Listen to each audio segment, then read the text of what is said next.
ex-military intelligence, extremely squared away. He had whiteboards out. He had drop zones. He took over the baseball field.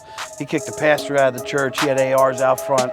You know, they weren't playing games. I mean, dude, there was immigrants. Dude, we all have the best time ever to start a small business. If I'm not going to be 100% in, I'm not going to do it. Come on, man, just be yourself. Yeah, and just show up as yourself. If you don't realize what I'm really about, I'm about freedom, family, and my country.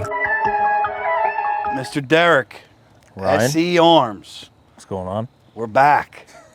Take two. Listen, take two. New set, new boulders. You've been very, very helpful in the vision of this. When this all came together and I found the house, I knew I wanted it over here next to the garage / office / green room / bar. I knew that I wanted this set over here, but I didn't know if I wanted to incorporate the woods. I really could have easily threw 3 fence links around us, kind of like I had in my old backyard with the shed and the fence, and recreated that flag. It wasn't that hard. But gotta be different. Yeah, I'm like, I want to incorporate the woods. We're in the middle of the woods here, and I want a mountain vibe. And you were like, dude, we got to do a wall. And I'm like, well, what are you thinking? And you're like we got to build a wall. And I'm like, why? Because by Nate. And you're like, we could get boulders. We can get these boulders. Lots of boulders. Said, yeah. And then you started looking into what the cost of boulders are, like, which is just insane. But we got a pretty good deal through our boys. And it all just came to life with Mikey at VIP and a lot of your help as well as everybody else. So we appreciate you. So what have you been up to, man? I mean, we already know your life story from the last time you were on. Let's talk about what Derek's been up to the past 2 years. Just grinding. You know, we added a baby girl to the family now. September 18th, Juliana. Just working, trying to purchase this piece of property to build the outdoor shooting center. We got shut down on one property right now because there's just too much wetlands, but there's a couple other pieces that we're looking at, and hopefully we're gonna secure something soon. See, this is something that's like part of your manifesting, and I think it's what a lot of people don't do. And you and I had discussions about this. I said, Derek, walk through the exercise. You're not even sure how you want to fund it yet. If you land a property and then, build out the vision you have. And I think that's what a lot of people who may be watching, a nugget you could take is, you're a big vision guy. You have a great vision for yourself, for brand, for others. And you really want to bring this experience that people have in other states and down in West Virginia or out in Texas or the middle of the country, have it right here in New Jersey. We have some beautiful, topography and some really cool woods, and you can really create something special there. Tell us a little bit about what your vision is. It's only thing that's stopping us really is politics, obviously, town, people. Not a lot of people like guns. They just don't want to hear banging all day. Maybe it's second nature to people that live in West Virginia or Tennessee or the mountains, where they're just shooting. That's the way of life. I want to incorporate that here in Jersey somewhere where, guys from all over the country can fly in, stay at a bunkhouse on the property, wake up in the morning, have a fire pit, have some eggs, have some bacon with the crew before you go out on the range and shoot and practice and bring instructors from all over the country and stay at my facility. Like that's my goal. I want to create a family-oriented spot, like the go-to in Jersey, almost like what's out west, like your Thunder Ranch.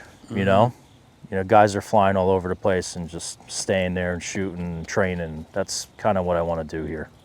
Do you think that you'll be able to find that spot and location here? I think so. It's going to take time. Takes money. Takes the right people in your corner. But I hate when people tell me no. Yeah. That's just, I find other avenues or other people to deal with until we find the right spot or the right place. Rob Bailey always says, if you can't get in through the front door, check the back door. If you can't get in through the back door, go through the window, and if you can't get into the window, just drive through the fucking wall. That's it. And when Killdozer it.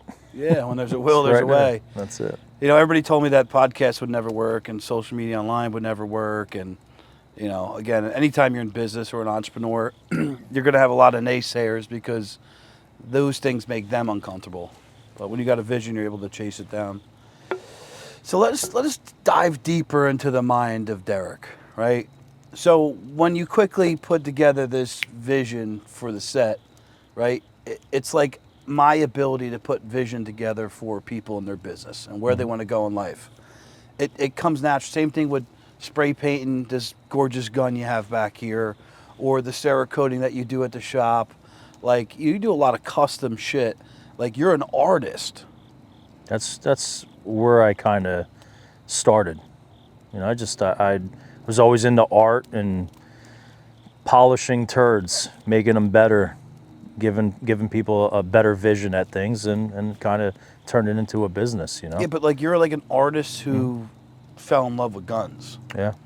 Right? Like, you're about your brand. So like that logo you have that you swear Luke Combs stole from you, which obviously your lawyers aren't doing a good job, but It is what it is. that's a cool brand that you've created.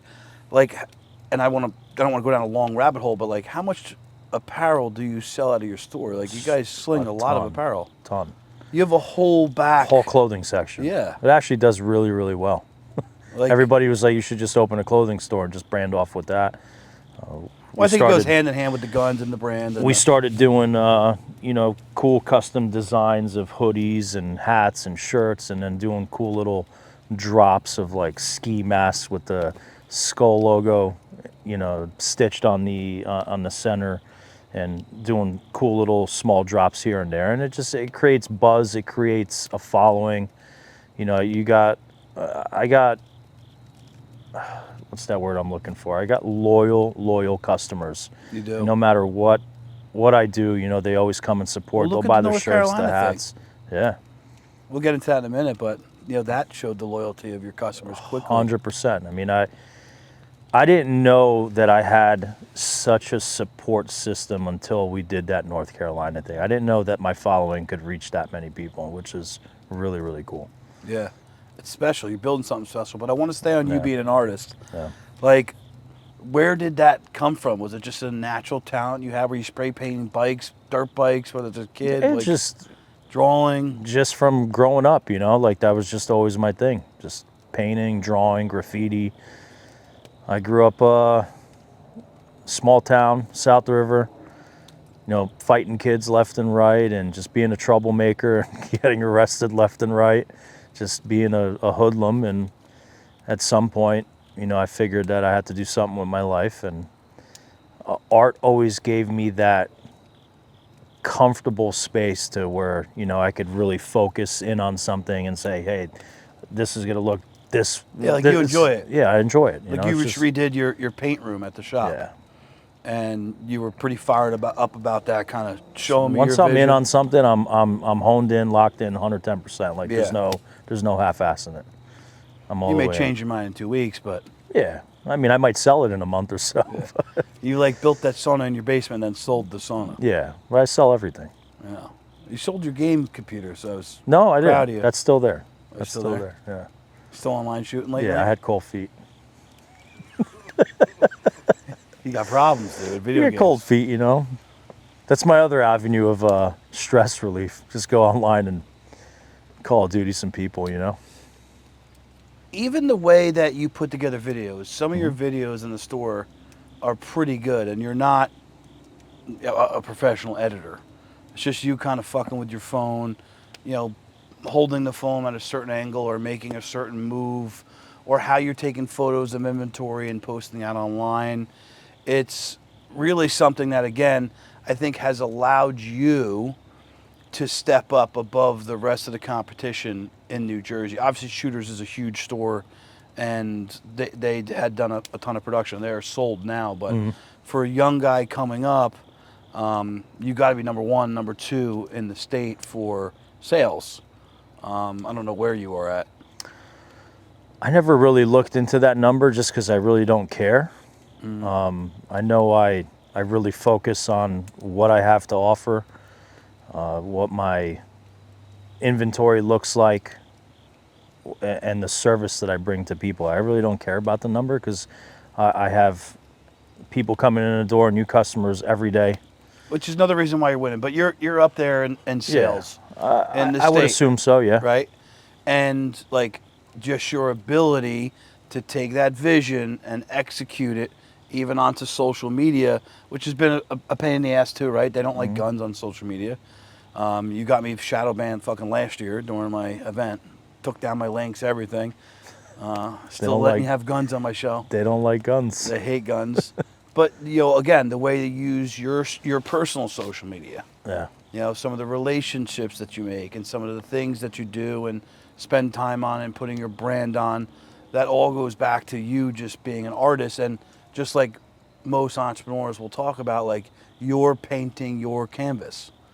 Derek is doing what Derek wants to do in life. I'm providing my wife with a lifestyle that she desired to live. Beautiful kids, healthy, nice, comfy, safe home. And Derek's just taking this broad brush and painting it.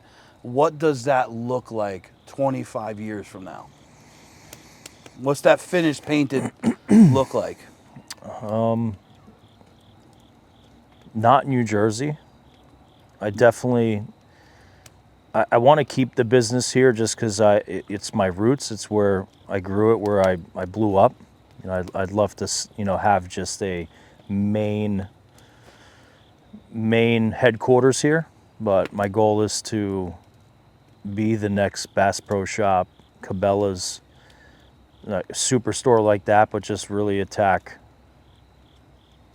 the entirety of the shooting community. Like I want the young crowd, I want the old crowd, I want the rich crowd, I want the poor crowd, I want all of them. I want everybody to shop at a store and not feel like they can't come shop at my store because there's a $10,000 rifle on the shelf. I want those guys to come in, and I want to sit down with the guy that's not going to spend $10,000, that's going to spend $500 and say, hey, this is my first AR. I want to show them how they can save, how they can budget, how they can build a really cool gun for a quarter of the price of what these guys are spending, Again, this is things you enjoy doing. I love it. And that leads me into kind of the next part of this is your relationship building. Mm-hmm. And it's something I observed. So even when we were going down to do this North Carolina thing, I was like, and you and I talk like every day, and I'm like, Trevor, like, should we just get an 18-wheeler? Should we call your dad up? Like, and he's like, nah, just hit up Derek.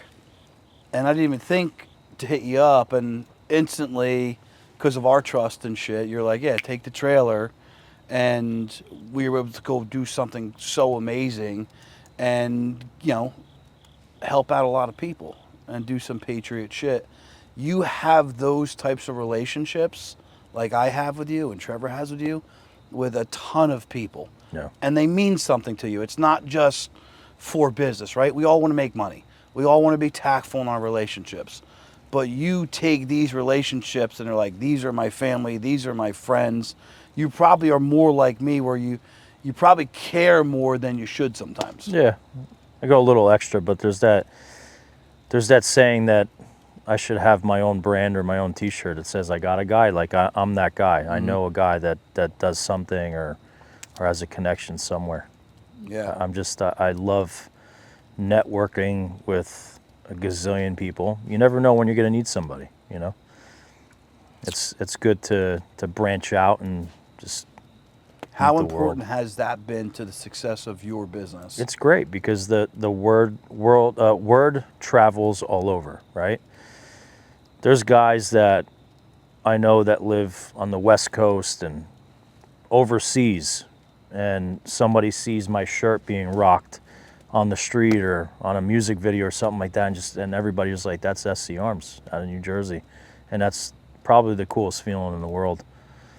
I had my jersey. I went to a local show at the Starland Ballroom when Slaughter to Prevail came into town, and I had backstage passes, and I gave Alex Terrible one of my jerseys, and he wore it on stage at Starland. And they also we're recording the music video for Viking on YouTube. That's got probably well over 9 million views now on YouTube. And now I get people from all over the world emailing me, dude, where do I get this jersey? Where do I get this jersey? I want it, I want it, I want it. And that's kind of how you just branch out, build that brand. And you're tactful with stuff like that as well. Right place, right time for everything. Yeah. Just gotta know who to deal with. How's our boy Rian Anthony doing? And he's crushing, man. He's doing good. Gotta get him on the podcast. He's touring with the Lakeview guys, Lakeview Country. They're blowing up, man. If anybody's into like country rock, these guys are incredible, man. Just absolutely incredible. You got to listen to their music. Back to relationships. Mm-hmm. I think what a lot of young people do, as well as maybe some older people who are career changers, is like they get so stuck in their business. Mm-hmm. And our job is to just build relationships. I've said this a dozen times on the show, but you get paid to do the things that you don't get paid to do. So you going over there and saying, Ryan, I got a decent hookup on these boulders. This is going to cost you $100,000 in boulders. If we don't go get this hookup, like I'm always going to be like, dude, you don't buy a gun from anybody but Derek. Number one, you have a great inventory, you know your shit, and you're a good person. But like people who help me in business, I reciprocate. It's extremely important. Mm-hmm. And the little things that you do that you go above and beyond for any relationships, whether it's a business owner or not, like they're going to shop with you. They're going to send their friends to you, their family. And I think it's a really important thing that a lot of people forget to do, because those are the little like unspoken things in business that fall to the wayside. I mean, you're over at the truck shop. You're over with this guy, Eddie. You're this guy's thing, Jamie, and here and there. And it's like, what is Derek doing? But I also think you're doing a lot of the stuff that you enjoy. Yeah. So the cars, talk about that. About the car business? No, like just like these people you're building relationships. I look at, like when I do stuff, it's on Ryan's vertical tree. So I don't do anything outside of like business owners and what I like to do. But also I am selling all the time, right? It's my job. I tell you need a retirement plan every time we talk. I take my love for things and I kind of turn it into a business sometimes too, because, you know, who wants to lose money, right? I build a truck or I buy a truck. Eventually, knowing me, everybody knows me. I don't keep anything longer than like 3-4 months. I go through cars and trucks like socks and underwear. But if you look at it as a business aspect, I'm big into the whole car scene. I look at what cars sell for, what trucks bring, what cars bring, all that stuff. And I kind of look at the history and say, hey, I'm going to buy this car because I know if I put a couple dollars into it, I know 5 months from now or 6 months from now, I'm either going to get the same money back or I'm going to make some money on it. You know, like I always look at it as a business aspect. And you enjoy it. I love doing it. So let me ask you this. Do you think that's a distraction from your main thing?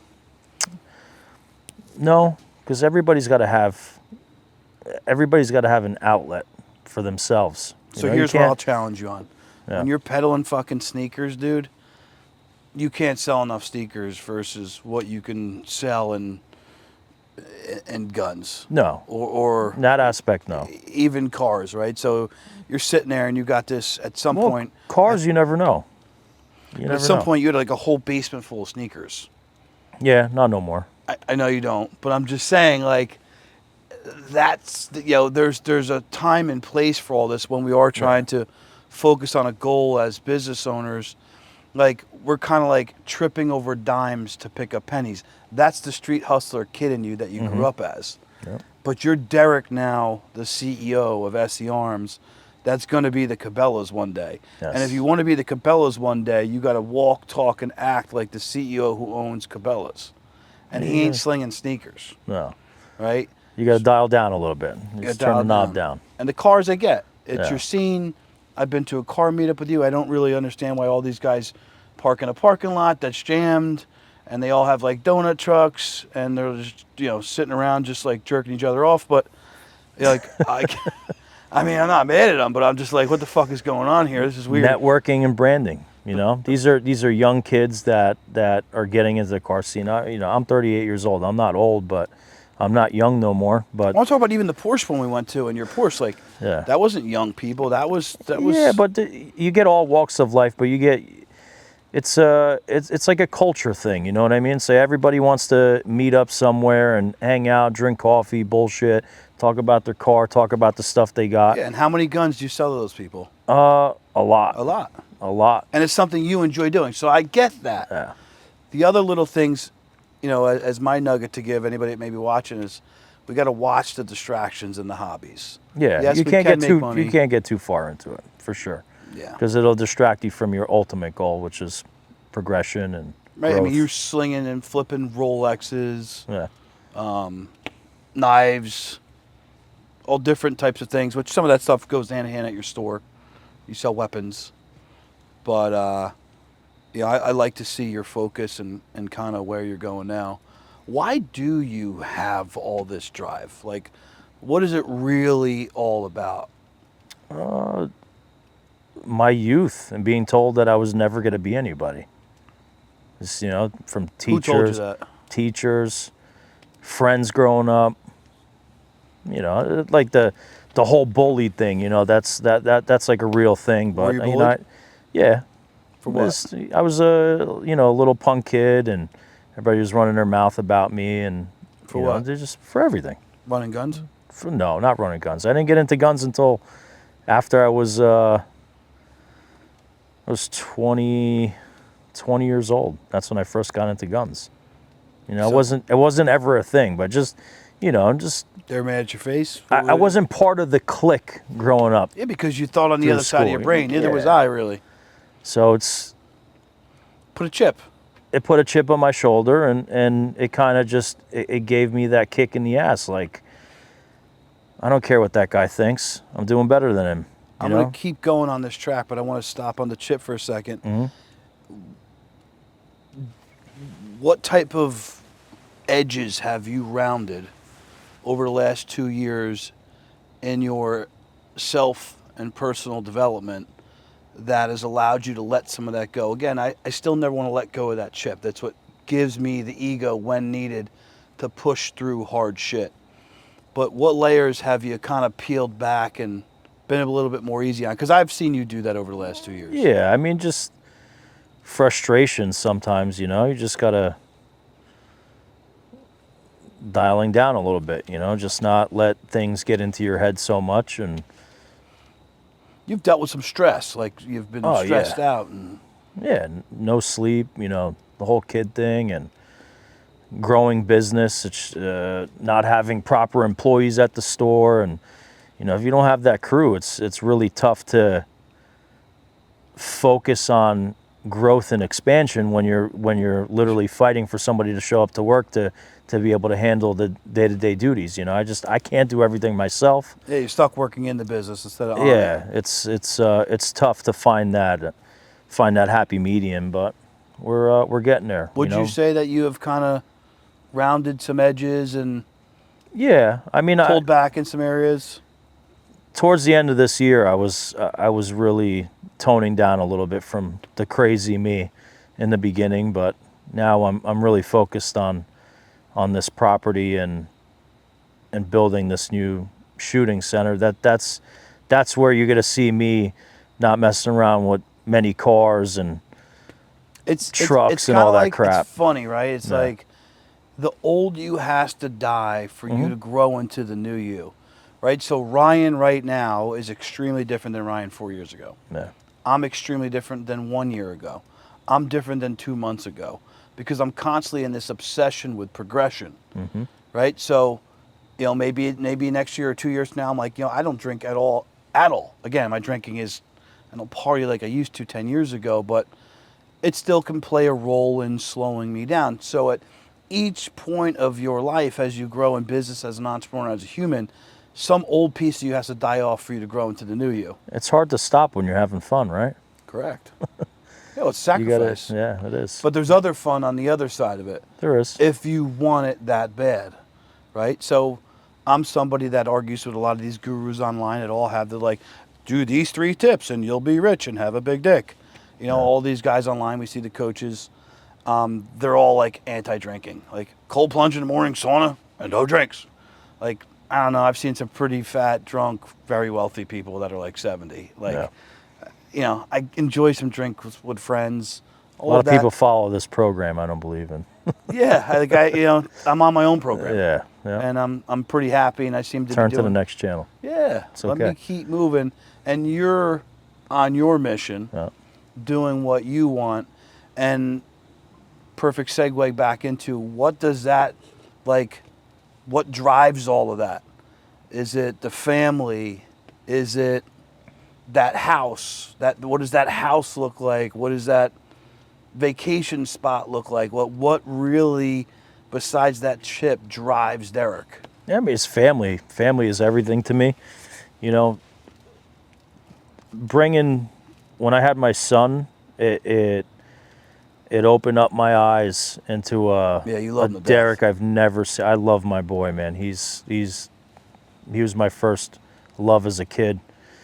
I've never thought a love like that existed, you know? So now everything I do kind of has him and my daughter and my wife, you know, like I have them in thought now. Like, what am I going to do now to make sure that they're taken care of, and is it going to help them out in the future and all that stuff? So now, like, that's where I really toned down a little bit towards the end of the year, is when I had my children, you know what I mean? It's like, you gotta put the big boy pants on sometimes, you know? Like, yeah, it's cool having fun and messing around with cars and watches and toys and all this stuff, but, you know, at some point you got to really focus, like, all right, now I'm taking my business tenfold now, and I'm going to build something that nobody else has, and I want to make sure that my kids are set up for their life, you know? How has that balance been with, obviously you're running a store and employees are always difficult, and it's tough because I don't get to really hang out at home as much as I would like to.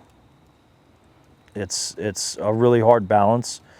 You know, every day that I try to take off and go hang out at home, it's, you know, somebody's calling out or not showing up, or we're just too busy and we need an extra body or two there. And, you know, it's not easy finding somebody to work, but, you know, we're getting there. We finally pulled another 2 employees that have been a huge help. And I think I'm going to hire another one probably within the next few weeks, and we're going to put. I know you're driven. Yeah. And I know you obviously are you know, pretty dead set on guns, right? But you're an artist. You're really an entrepreneur. You're a hustler. Yeah. You want to make money.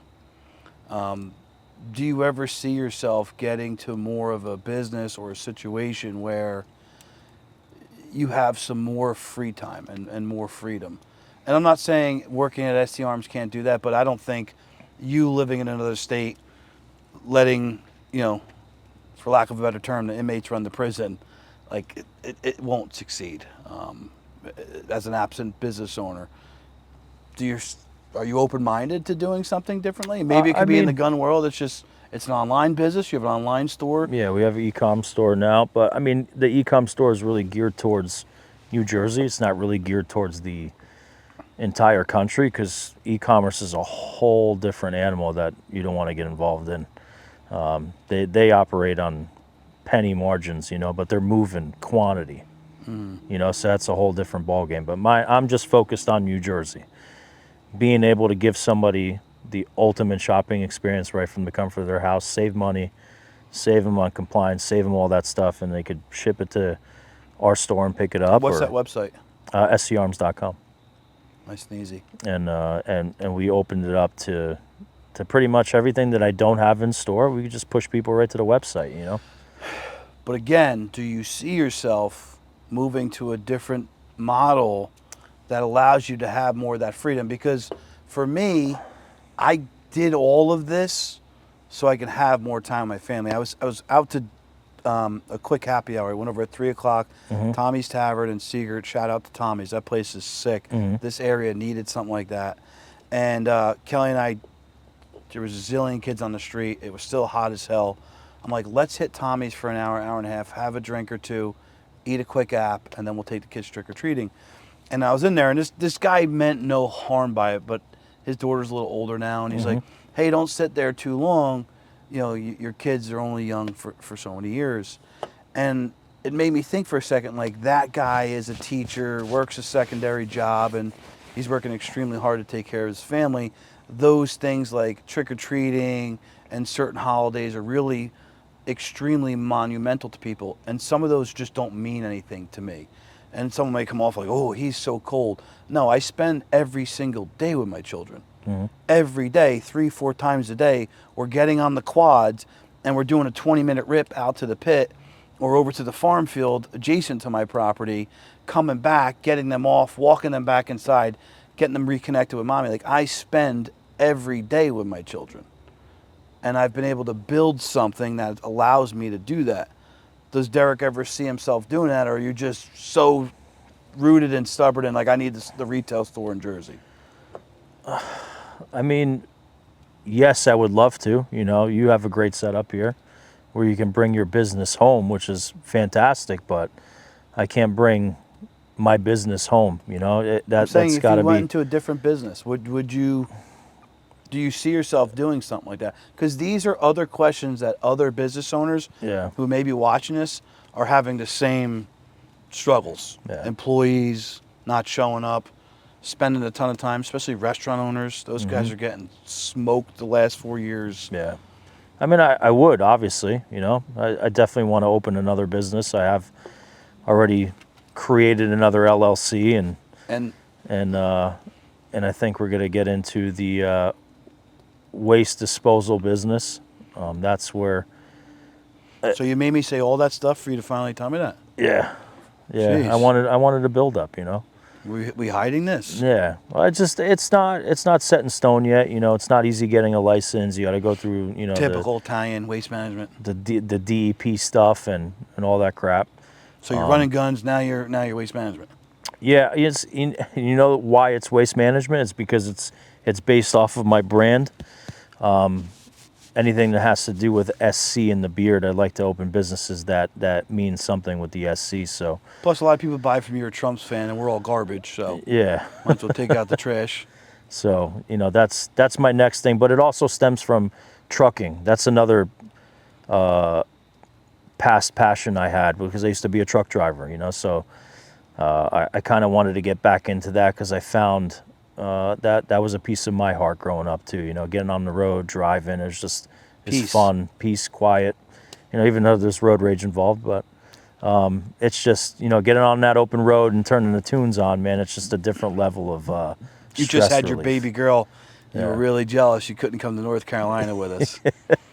Yeah, like, I was a little upset, but that's right. You guys went down there and you guys represented. It was such a good thing for you know. I won't speak for everybody else, but it was just such a good thing for me. Yeah. Like just to like get a little bit of faith back in America. Like, wow, look at all these good people coming together, and how thankful they were for us showing up with every time we fill up that trailer to a different church. And people don't know, like from you texting me and sending me pictures and videos, people got absolutely demolished down there. Demolished, dude. They don't even explain how bad it was on TV. No, nowhere near. From what you showed me. Yeah. Night and day. Like to see it in person is like I can't. I lived through Sandy, you know, so like Sandy was obviously devastating, but it was nothing like this. No. I mean, it's a mudslide in, you know, a mountain area, like something you would see in like Indonesia. A place you never thought it would even happen in a place like that, you know? It shouldn't have. Yeah. It doesn't make sense. No. Essentially, the lake on top of the mountain, you know, it went over the dam, and the dam. You know, the dam didn't actually technically fail. It just went over it. No. It rose too fast. No. And to see like houses that are on like a switchback that, you know, should be up on the road just now out on their own island, dude. And now they're off a cliff. Like they have no land to connect them to civilization. They're just on this island now because this shelf was just split in half from water. It's terrible. It's absolutely insane. That house I'm describing had a cop car on the very edge, and I don't know if that was his house or he was coming there because that had happened. He was trying to rescue someone. I don't know what the situation was, but his edge of his tire was on the edge of falling into this cliff. Right, Trev? It was wild looking. I think as we do this, I'll see if I can send the editing team a video and a picture of that house because I tried to take a picture from the top. The road we drove on, we shouldn't have even been allowed on. We got to the top and the state trooper was like, "Where are you going?" We're like, Chimney Rock. And that's one of the towns, a lot of people talked about on the news. It's like, it don't exist anymore, which is false. That town is like fully rebuilding, with its people. Mm-hmm. They've had very little help up there. And for those of you who may watch this, they need heavy equipment operators. They need equipment. Equipment's failing. It's getting beat up. Operators are exhausted. They've been down there for 6-8 weeks. The river shifted. I mean, everything's just eroded and gone. It's just gone. Well, the river shifted. It was like over on the left. Now it's over on the right. But that's actually people's land and where houses and businesses were at one point. So they got to put it back to the left. And now there's just boulders like this and much bigger just fully impeding the river from flowing properly. So they got to move all that shit. It's complete devastation like I've never seen. Yeah. People, dead in the mud. You smell bodies in the air. It was really, really, really sad, but at the same time, felt really good to see number one, the appreciation that they had for us. And number two, just to see your community and my community quickly come together. We had some great people in my community donate some stuff to put on the trailer, but that was mainly SC Arms people. My people threw up the money, which allowed us to buy some of the newer tools, a couple hours outside of down there. And just a combination of our ecosystems coming together, without us begging them, just people call me up, "Brian, you want $1,000, $500, $2,500? Dude, in no time we raised 15 to 20 grand. Yeah. We supplied 26 to 30 chainsaws down there. That's 12 generators. Yeah. 100 case of water. That trailer was packed. I was loading that trailer up for 2-3 days. It was just incredible, the amount of stuff and the people that were coming from all over dropping supplies off. It was a really nice thing. All over. I remember I came there with my son and I wanted him to kind of see a little bit of it. Mm-hmm. And I had some things to bring you. And this lady came. I think she was in an Escalade or a BMW SUV. And she's got a pack truck from Costco or Walmart or something. Yeah. And she just came over and she was like, "I didn't know what to get. So I got women products, soap, clothes." Insanely generous people. Dude, she probably spent 2 G's at Costco. It's more than what the government was giving people. 100%. But then she was like, "Well, my husband's in construction. What do you mean you need tools? Let me go see if we have some chainsaws around the yard and this and that." And she was like, that her only mission was to help us go help these people. And again, that's a testament to you, dude, because that's trust in you. It's a feeling they get from you. And I think it's something that you actually don't value enough in yourself. I don't think you see it in yourself. Dude, a day and a half that trailer was full? Yeah. Stacked. Yeah, 2 days to the brim. I don't know what the weight limits are on those types of things. I think we're over it. I don't even know what my capacity is on that 30-foot trailer. But we definitely overloaded it by probably 2 times. We maxed it out. We definitely maxed it out, but the truck had no problem pulling it. Those load range E highway tires were definitely pancakes. I want to talk about some of the cool people we met down there. Not spending too much time. I'm going to take a quick break and we'll come back. Yeah. So back to North Carolina quickly though, and then I want to wrap it up. The people down there in the mountains don't fuck around. No. They're resourceful.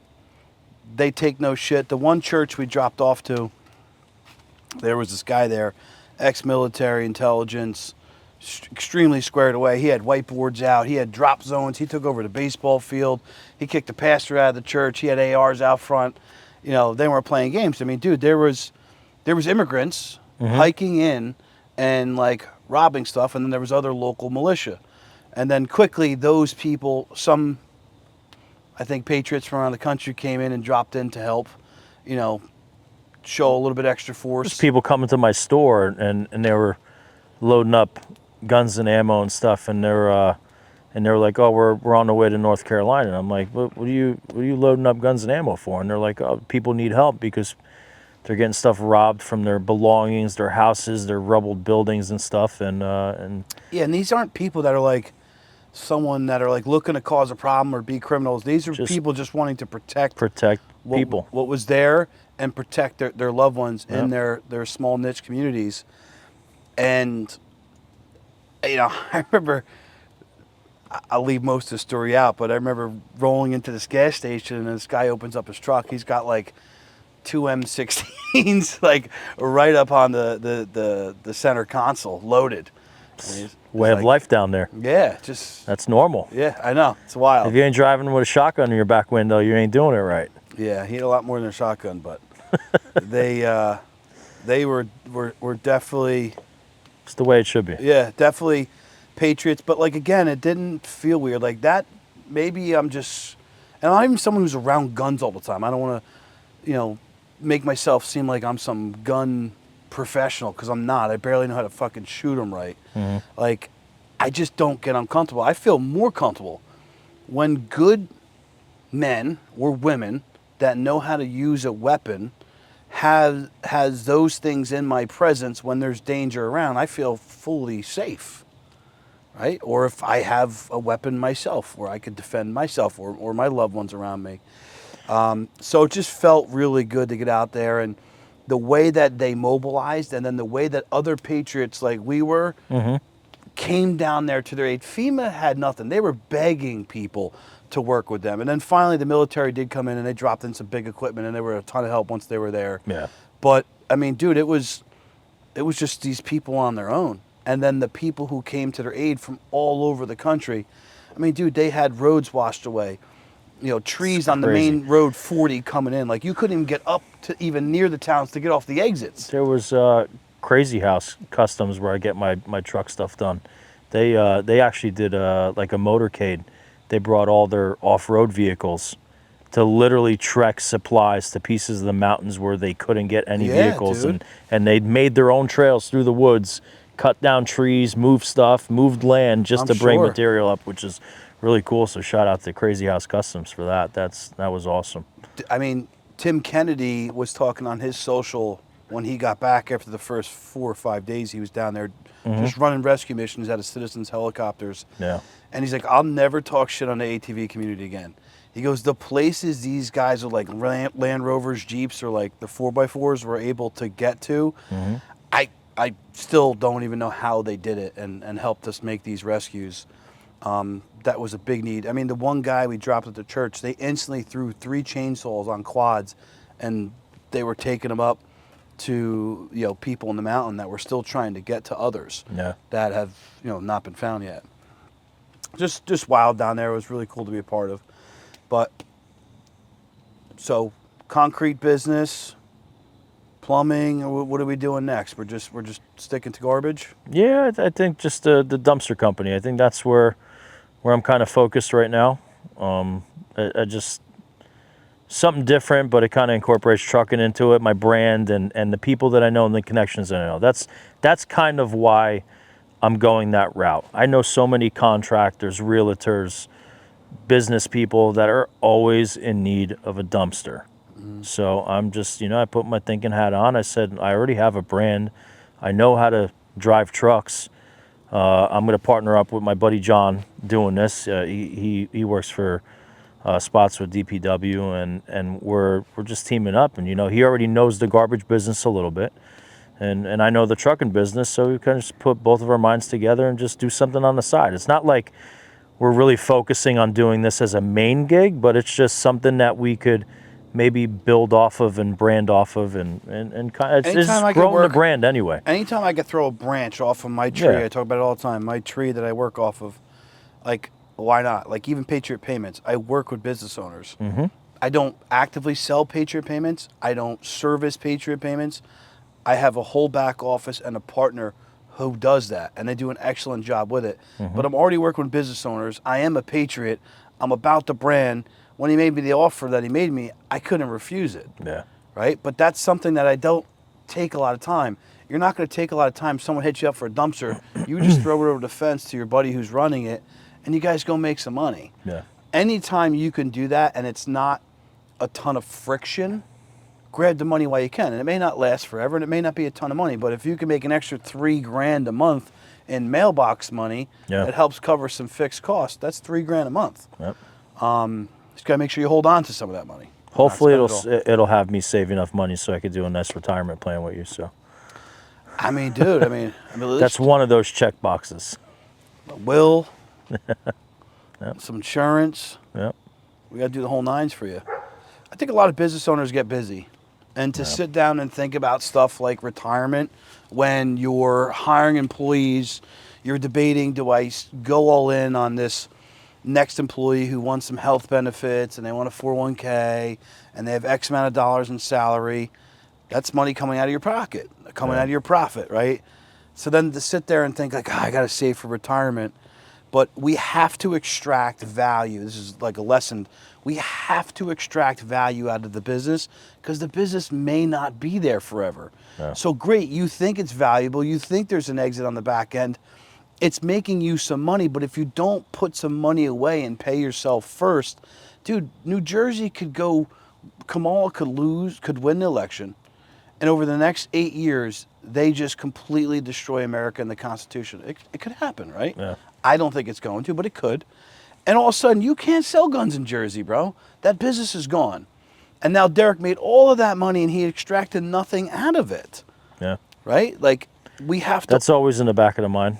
Because it's so regulated in this state, I wouldn't allow that because I'd fight for it, but it's definitely a risk for sure. It could happen. Yeah.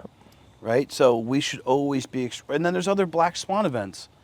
Maybe you just have a mental breakdown and you don't want to run that game anymore. No. And you're like, dude, my two cuties are getting older. They're 14 now. I feel like I missed part of their life because I've been running my ass off, and I'm going to switch gears and I'm out of this.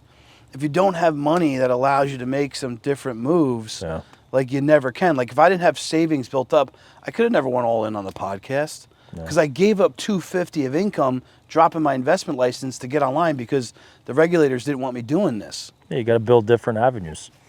Savings, different buckets of money. Yep.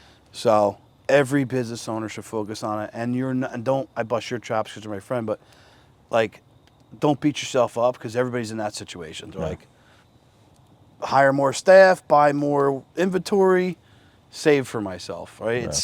You're all in on your goal. So I respect it. Another thing I wanted to ask you was, when you grew up in the area that you grew up, you said you got into some trouble, right? You were, hanging around with maybe the wrong people. At what point did you say like, all right, I need to clean this up and I got to go in a different direction that's going to be beneficial to me in my future? I mean, was there a moment? Was there an event that happened? No, it was just once you stop hanging around with the certain crowd when you grew up, you knew that they weren't going to do anything with their life, and you kind of just separate yourself from them. But that's not what a lot of people do. They don't. A lot of people stay with them. They do. And they don't have the ability to pull away. Because when you pull away, it's like crabs in the bucket. They don't like to see you pull away. Yeah, dude. I was just focused on myself, just bury my head, grow the business, figure out what's going to make me happy, what's going to make me money, and just kind of stay on that track, and everything kind of just fell into place. And, so some young Derek's watching this next week. Yeah. And troubled kid. He's in South Philly. He's a fighter. He's he's got talents. Smart guy, not book smart, but he's got some skill sets that are transferable. What would you tell that guy? How does he get away from that crew? How does he get out of that lifestyle? What's the first step he took or you took to go get towards that better life? Just take that step into either doing it, buying it, not being afraid of it. A lot of people want to open a business, but they don't want to spend the money to open a business or do their thing. You got to do it. You just got to open up that wallet. Take action. Take action. Ask your parents, ask your friends, somebody that's got money, and say, hey, You know, Did you borrow money to get things going for yourself? No, I borrowed money off of my pops. You know, when I first started doing my whole Cerakote shop thing, when I got my first little small rinky-dink store behind the chainsaw store, my first giant hurdle that I had at that place was electric. And that's when I figured out electricians are robbers. They're just terrible.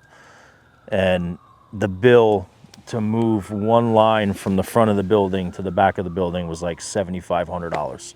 And I didn't have it. And I was like, first thing I did was phone a friend.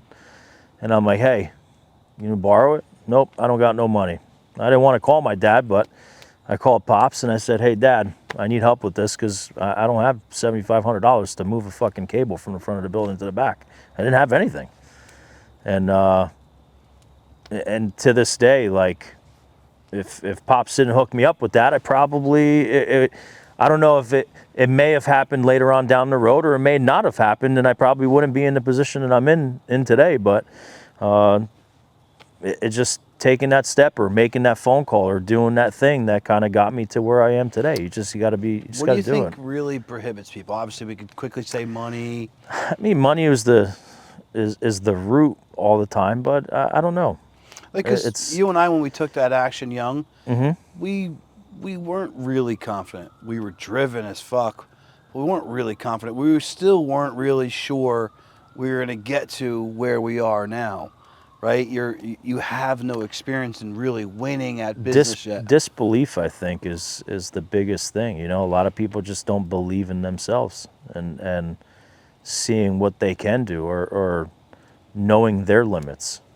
You know, I think. How many kids come in your store? Because I've observed this on your tremendous platform. amount.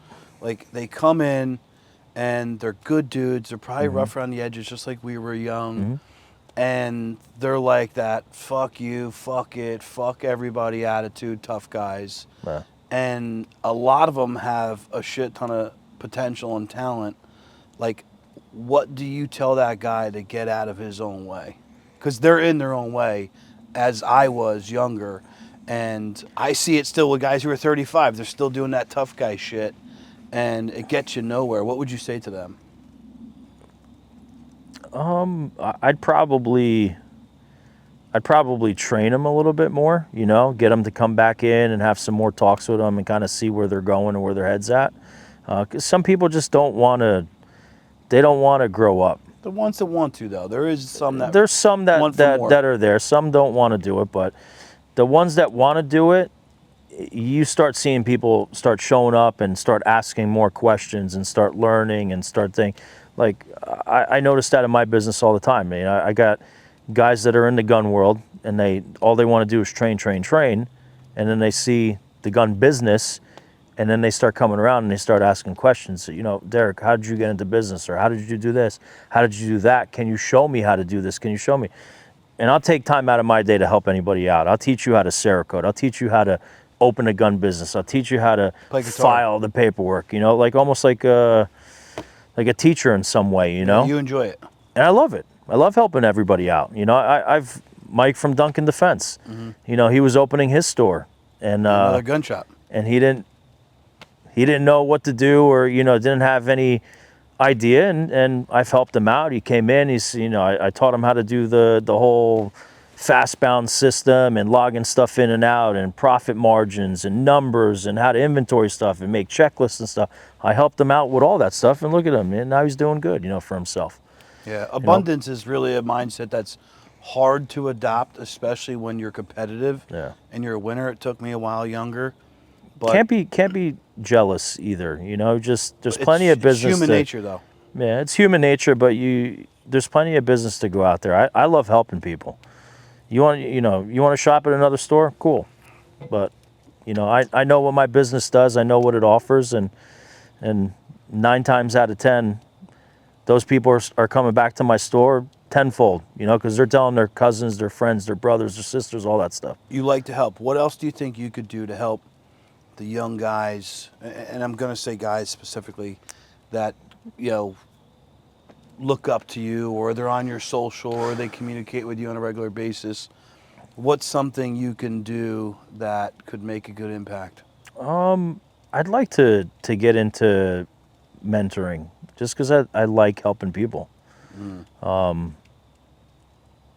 Underprivileged kids, you know, that's why I'm kind of like big in the whole sponsoring of MMA fighters and UFC fighters and stuff like that, because I see, you know, some of these kids don't have fathers, don't have people to rely on. And What draws you to wanting to help those kids? You see something in yourself in them? I see something that Excuse could have been me that wasn't me, you know, and I want to help them out. I do that with a lot of people. Yeah, and that comes back to you. Anytime I Yeah. give, it comes back to me tenfold. You know, write a check to Children's Specialized Hospital, and Yeah. the day later I get a random phone call from someone totally not attached to that, and you know, looking to move money or do a pension strategy with me. And maybe I lie to myself, but I believe that's karma. You and the open one universe. door, you know, that door could open 10 more Correct. down the road. You never know who you're going to walk into, or who you're going to help out. Why don't you get more involved in the pit, maybe mentoring from that capacity? I'd like to, you know, that's like one of my this coming year goals, you know, trying to help some people out and really look into that side of things, just because I love doing it. Maybe we'll make you a partner in the pit, and you could just bring in your I crew. And I we would can kinda definitely show be you the open to it, infrastructure. for sure. You know, I like it for the sheer fact of like, it's a community of people that's like non-cultish, and it's not driven by the money there. Like, I make my money in finance. You make your money in selling guns, Yeah. and apparently garbage now, right? Not yet, but soon. You know, and selling rims and sneakers and Rolexes, and I digress. But if you come into my crew and you're somebody who really has the same aspect of life, eventually it's like group therapy. It's, you know, problem solving together. It's coming up with great creative marketing solutions. You know, Chris today, I think, had a breakthrough. One of the guys, Nick, in the group that I love to death, Hidden Valley Outdoors, and I'm not going to go into too much detail, but the guy is a workhorse, like Yeah. an absolute workhorse. And I just keep seeing him back up, right? You ever see like a goat or something with the horns that, like, you put your head down at it and it wants to ram you? Yeah. I just keep seeing him back up and ram the wall, and back up and ram the wall. Keep going at it. Yeah. He doesn't stop, and he won't ever stop, and he'll eventually figure it out. And it's a little bit of people who are encouraging you, saying like, hey, quit your full-time job, bro. Go all in on this. You're very talented at it. You just need a little bit more focus, a little bit more of your capacity here, right? If he doesn't have this group of people, the jumps that I think he's going to make next year, I know he's going to make next year, would never happen, because you're out there on an island by yourself ramming that fucking wall. And eventually you're going to split your head open, and you're going to be like, I can't take this no more. Yeah. Because it's hard. Yeah. Business ownership is hard. So when you have someone like you who's willing to lead and help and get involved in the community, it's extremely helpful. My buddy Evan Seinfeld, he's the lead singer from the band Biohazard. He has a huge, it's called a mentorship program, which is pretty cool. Yeah. You know, he's a rock star, but he's also had bad relationships and bad past, and what he does is pretty, you know, he learned from it. built this program to help other troubled men that are struggling with life and I think all men are business struggling. and all that stuff, and he creates these really cool like meetings all over the place. Wherever he's touring, he say, hey, meet up over here, and everybody just kind of meets up and chats and lifts everybody's spirits up. Would you which is agree pretty that cool. a lot of men are struggling nowadays? 99.9% of men struggle with something. And if you're willing to share, like, I remember like a year ago or maybe 2 years ago, like, you were having like some severe anxiety. Oh yeah, not sleeping at night, stressing out all the time, just because business is stressful. You know, it's really hard to keep it running, keep the family happy. And then you're a husband, And a then husband you're a dad. and a dad, You got to and- feed them. You got to pay those bills. Exactly. The pressure just mounts. And Yeah. again, some people fold under pressure. They're not built for it. Yeah. But the ones that are built for it, they just keep taking it on the chin, taking it on the chin. And to have like a group of men Yeah. to kind of just let it out and rip some quads, or shoot some brass, or just hang out in a fucking cabin and drink beers, whatever it may be. Yeah. And chop it up about all that shit is so fucking helpful. Yeah. 99.9% of men are doing it, but a lot of men are just afraid to come out and say that they're having problems. Yeah, that's of the course. problem. Yeah, it's all hidden. It's all hidden. Social But if media you're is a not big afraid problem. to come out and say that you have issues, there's guys like us that want to help, that want to talk with you, that want to conversate and figure out how to plan your future or help you out and take your next step. Dude, you say you're reckless. I was fucking reckless. Yeah, I mean, we all had. I was reckless. Our and episodes. I was angry. Yeah, I was angry as fuck. we all are. And then the progression of like that growth. If I didn't seek mentorship, I would have never got here, dude. Yeah. It would have took me so much longer, maybe, but mentorship's everything. Social media, since I just mentioned it, how big has social media been for you? It's helped tremendously. I mean, we've had many roadblocks. We got to be careful what we post and how we post it, and pricing and firearms and this and that. It's never A lot of rules to follow. It's a lot of rules. It's my page probably got taken down. I don't even know, 9-10 times probably, and fighting back and forth to get it back, and we eventually got it back. It's helped tremendously, just because I wanted it. There's no other social media platform out there like Instagram that allows you to be able to show your product and advertise it the way that they have, because they have a huge following. There's a lot to attack there, and I still haven't hit everything or the full potential of social media and advertising, once again, because I'm a gun store, so we're very limited as to what we can do and run ads on and stuff like that, because they just don't want firearms. I think Derek the person can be branded more. Yeah, 100%. I remember when I first crossed paths with you online. I don't know how we did or why we did, but you were wearing that dumbass fucking jean, was it overalls? They were like short My little overalls. dancing video. Yeah, and you were dancing. Yeah. I'm like, who is this fucking hillbilly? That was at a fucking yard sale at my house. Someone told me, and before then I we were saw you. moving. Then I saw you like make out with those two brothers or something, and like sang you a song. You like paid those guys to like sing you a jingle, and then you like made out with them. It's like stupid shit like that blew up.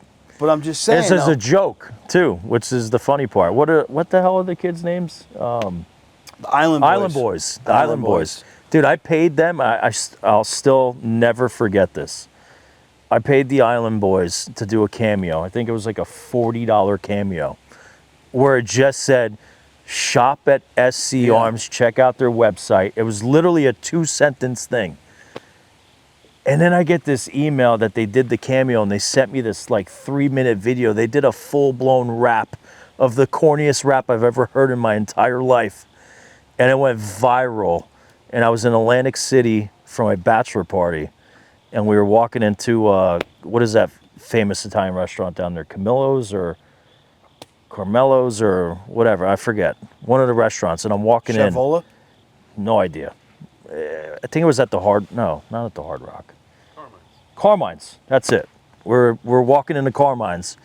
I shit you not, there was a group of like 10 of us, and there's dudes at every table, and everybody's showing their phones, and I'm like, and I hear SC Arms at one table, then I hear SC Arms at another table, and everybody's playing this stupid Island Boys video, and it just went viral. People were sharing it, tagging it everywhere, and it was the dumbest video I've ever done in my life, but it got me so much traction. But it's insane. But that goes to show you that was not based around guns so much. No, 'Cause you did that was nothing just wrong based with off of stupidity. Yeah, stupidity, singing. You jumped on the hype wagon, It's like Jake Paul every day. They go out and go, what's the dumbest thing we could do that's so outrageous that's going to get people talking and clicking and liking? That's it.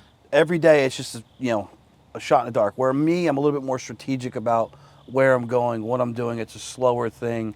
And to watch those things happen for you and then kind of morph into, knowing some of these people in the music business, some rappers, then you connected with Jamie and those guys and his crew then finding these other UFC guys that you have backed and sponsored.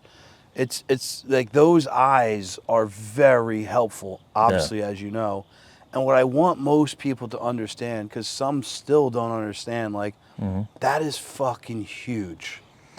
It's growing little branches and throwing little seeds here and there, and you help one person out, they're gonna bring 10 more or 15 more. How many people from my ecosystem buy guns from you? Yeah, a lot. And they're not going to stop. It's like they feel like they know us, even if they haven't really met us, and a lot of them have, but they virtually see us every day. Yep. And someone said that to me the other day. The guy hit me up and he was like, "Hey, so when are we doing that fireside chat thing, man? I'm loving it all."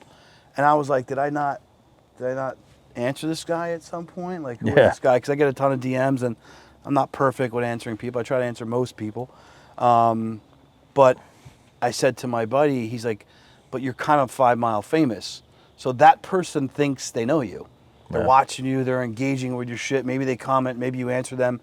Not that I mean to sound like arrogant, like I have 5 million followers, but it's impossible for me to remember everybody I chat with online. 100%. Especially if it's a quick comment in a post. If I'm DMing you on a regular basis and we're communicating, again, I still don't really know who you are, and people feel they know who someone like you is. So back in the day, for people to get to know you, like you, trust you, those people buy from you. You had to go get drinks with them. You had to get coffees with them, spend dinners with them, go to the soccer fields with them. It was human interaction that allowed you to at one point win their business over, right? Now I get to get up, sit here, post right in this fucking chair in the morning, and boom, 4,000, 10,000, 20,000, 1 million people see it. That's 1 million virtual human interactions where they're digitally getting to know you. They're digitally building a virtual relationship. And that converts to business eventually. So again, Nugget, if you're sitting here, look what social media has done for Derek. If you're a fan of his and you're watching this and you own a business, that's how we're hooked up. Social media, we wouldn't be hooked up without it. And we were able to do a lot of good. We've helped a ton of people make money. We've connected a lot of people that have done a lot of deals. We've done the North Carolina thing, and now we're back here for part 2 of the podcast, and I can't wait to do it again next year and see where you are. A lot of goals. What did I leave out? Not much. You've hit every head of the nail. Last 2 questions I like to ask everybody. Obviously, you love your wife and your kids. We shouted them out. Who's another person that you want to give love to that's been super helpful to you lately?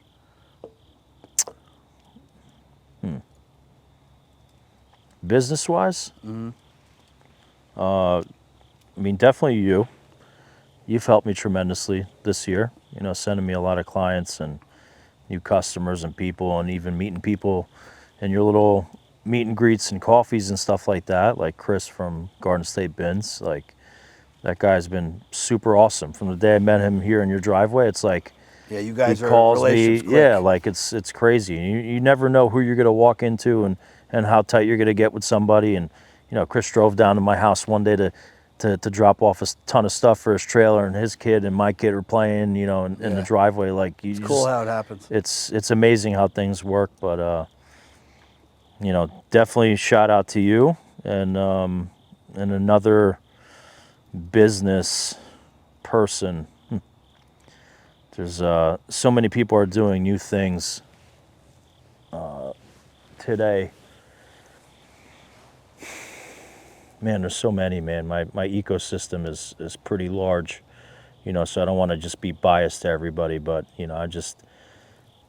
I want to shout out everybody that's on the scene daily, grinding and trying to grow their business and trying to expand and get better. So I'm just gonna shout out everybody. Just never give up on your dreams and your goals, and keep hustling. And if you can't do the hustle by yourself, find somebody that could take that ride with you. Find somebody that believes in you, and lean on their shoulder, and help them out.